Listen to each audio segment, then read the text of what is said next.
IHSG ditutup di hari Jumat ini. Kita langsung berdiskusi bersama dengan Christine Natasha, Equity Research Analyst PT Miri Aset Sekuritas Indonesia. Selamat siang, Christine. Ya, Halo, kita bisa lihat seperti apa pergerakan IHSG di sesi yang pertama ini sangat optimistis ya. Tidak ada sama sekali sepertinya tanda-tanda untuk terkoreksi atau berbalik ke zona merah. Bahkan sudah tembus di level 6.200. Seperti apa tanggapan Anda? Apakah ini menjadi kunci bahwa IHSG sepertinya masih akan melanjutkan tren bullishnya atau justru sudah mulai memasuki wilayah jenuh belinya sehingga masih mungkin ada potensi koreksi dalam waktu dekat?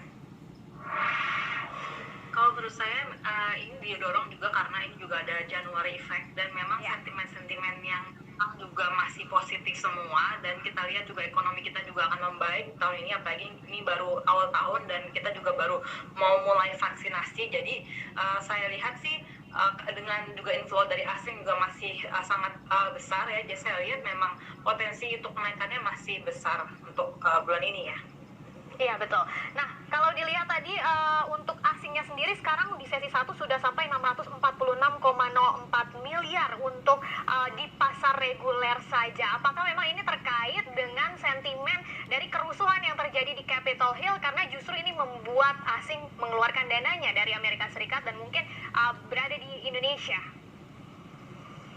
Ya kalau saya lihat sih ini sebenarnya karena Kongres di Amerika Serikat juga secara resmi sudah mengkonfirmasi bahwa Joe Biden terpilih menjadi presiden di Amerika Serikat, dan Partai Demokrat juga akan memenangkan pemilihan Senat di Amerika Serikat, jadi sehingga membuka jalan bagi agenda ekonomi presiden terpilih Joe Biden, dan akan kemungkinan kedepannya akan ada lebih banyak stimulus ekonomi yang juga akan digelontorkan untuk membantu Amerika Serikat untuk pulih dari pandemi, sehingga USD yang melemah sebenarnya itu juga memicu masuknya aliran dana ke Indonesia gitu, karena juga di Amerika Serikat juga dengan low interest rate juga kita lihat itu juga mendukung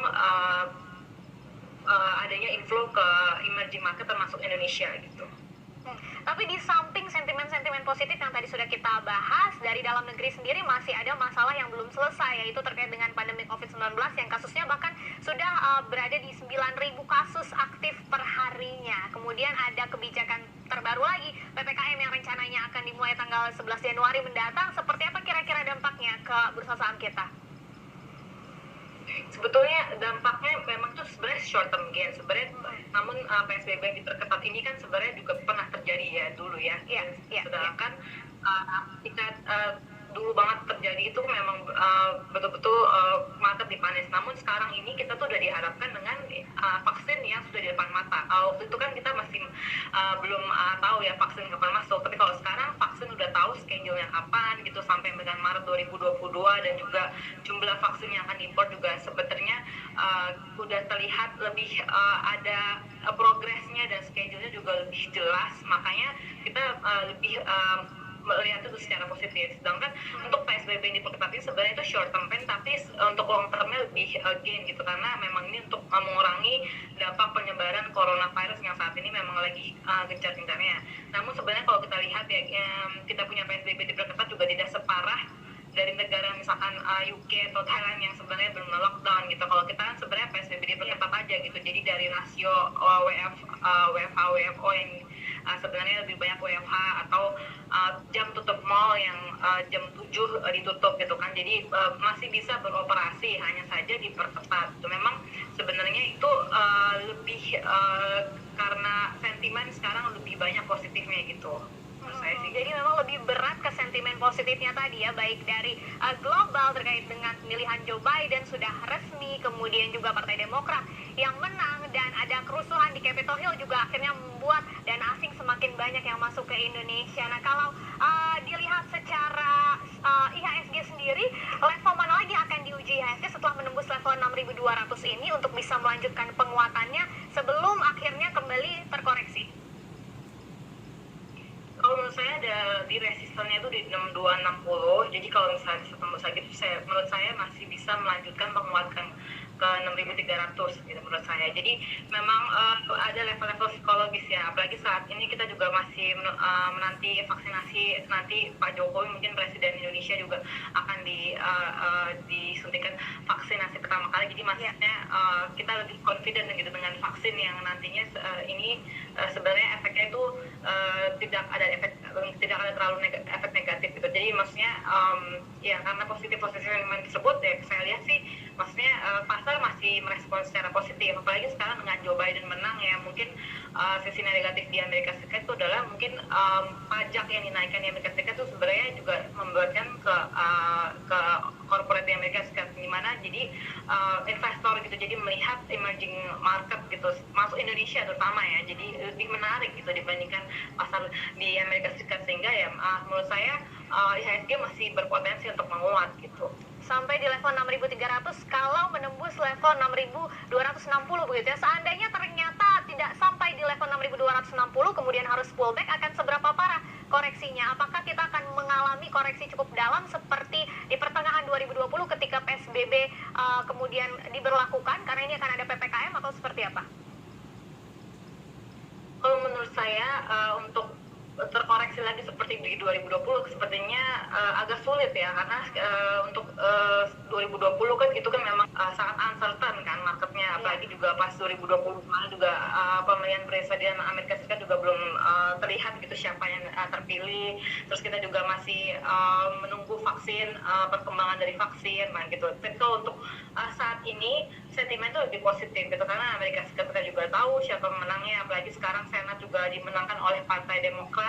Lalu vaksinasi juga schedule timeline juga kita udah tahu sampai Maret 2022 gitu kan, timeline-nya itu arahan dari pemerintah kita gitu kan, dan juga vaksinasi akan segera dimulai gitu. Jadi sebetulnya menurut saya walaupun dengan PSBB yang diperketat ini ya kita masih expect-nya itu growth dari ekonomi kita masih akan bertumbuh di tahun ini gitu. Jadi sehingga menurut saya untuk koreksi sedalam lagi di 2020 agak sulit ya menurut saya, apalagi kalau kita lihat kita sebenarnya kan masih kalau misalkan kita menantikan first quarter 2021 result juga itu masih bulan April, di mana ya saat terjadi pun ya maksudnya kita juga udah mulai vaksin gitu, jadi orang sebenarnya lihatnya forward looking gitu kan.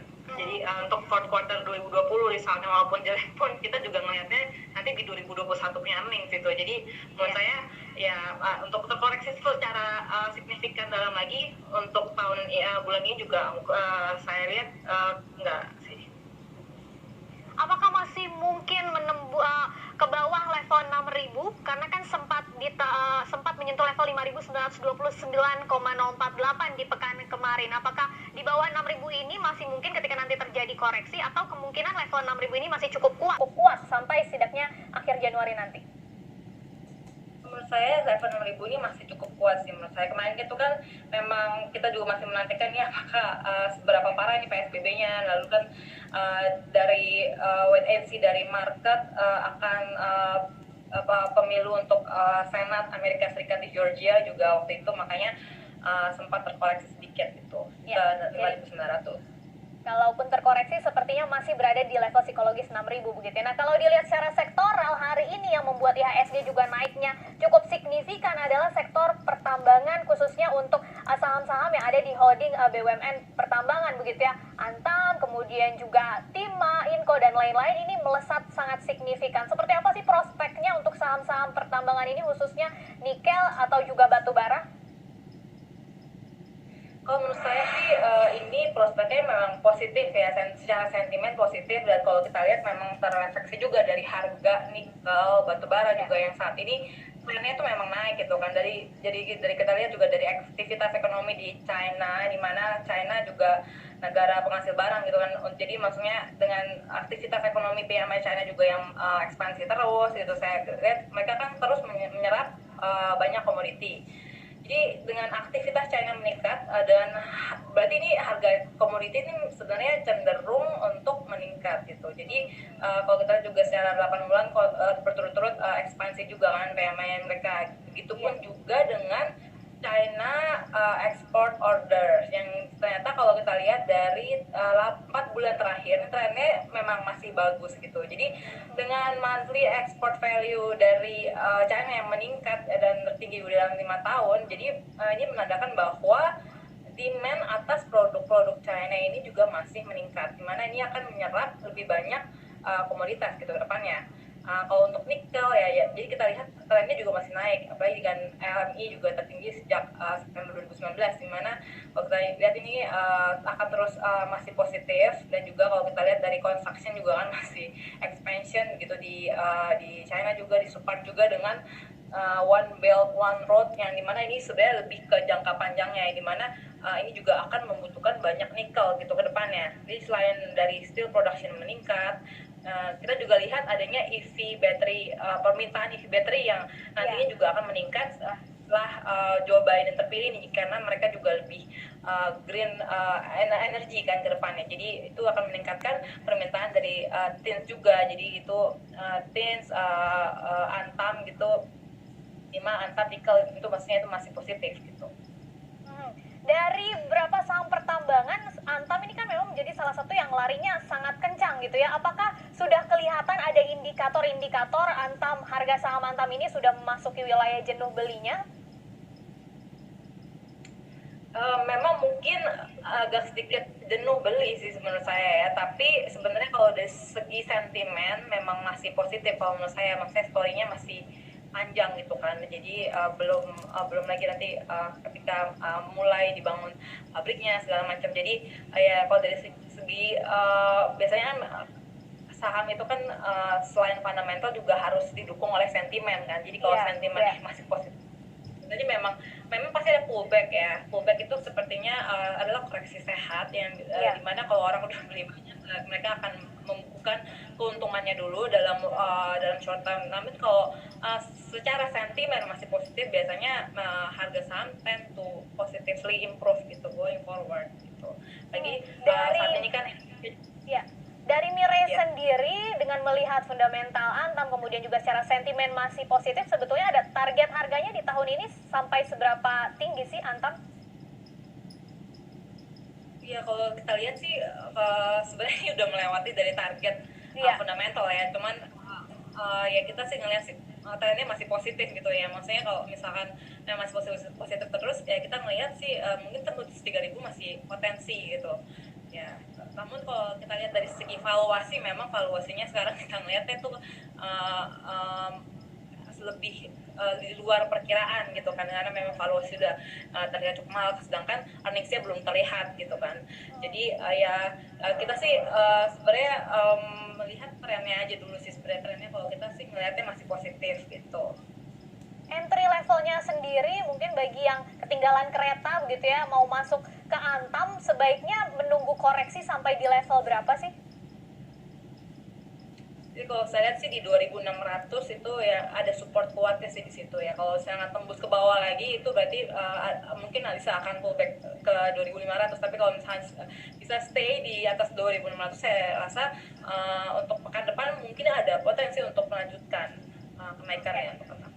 Ya, kita beralih ke sektor tambang batu bara. Ini juga PTBA dan saham-saham yang lainnya menguat cukup signifikan belakangan ini. Kalau dari Mirai sendiri, rekomendasinya untuk sektor pertambangan batu bara saham apa saja?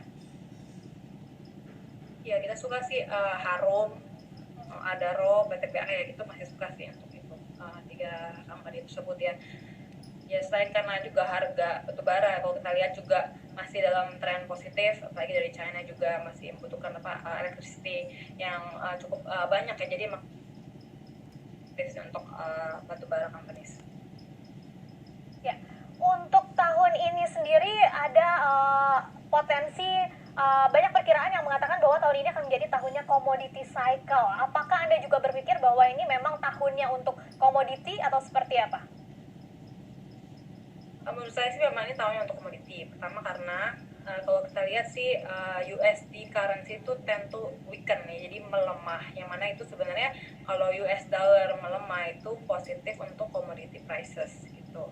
Karena kan kalau di Amerika Serikat kita lihat adanya ada kemungkinan twin deficits ya di US government fiscal, ada juga current account karena huge fiscal stimulus juga dari attempt-nya mereka untuk menstimulasi ekonomi mereka yang saat ini sedang lemah. Jadi dengan presiden terpilih Joe Biden yang akan memberikan banyak stimulus, itu juga saya lihat sih tren US dollar akan lebih lemah. Kemudian itu positif untuk komoditi untuk di tahun ini, dan juga low interest rate environment yang juga akan put pressure ke US dollar. Jadi dengan weaker US dollar ini should be positif untuk commodity prices dan juga commodity ekspor terkantai untuk kedepannya gitu. Ya, jadi masih banyak sentimen positifnya ya untuk dari komoditas sendiri. Jadi memang tahun ini adalah komoditas sepertinya. Terima kasih banyak Christine Natasha, Equity Research Analyst PT Mirae Asset Sekuritas Indonesia sudah berdiskusi bersama kami.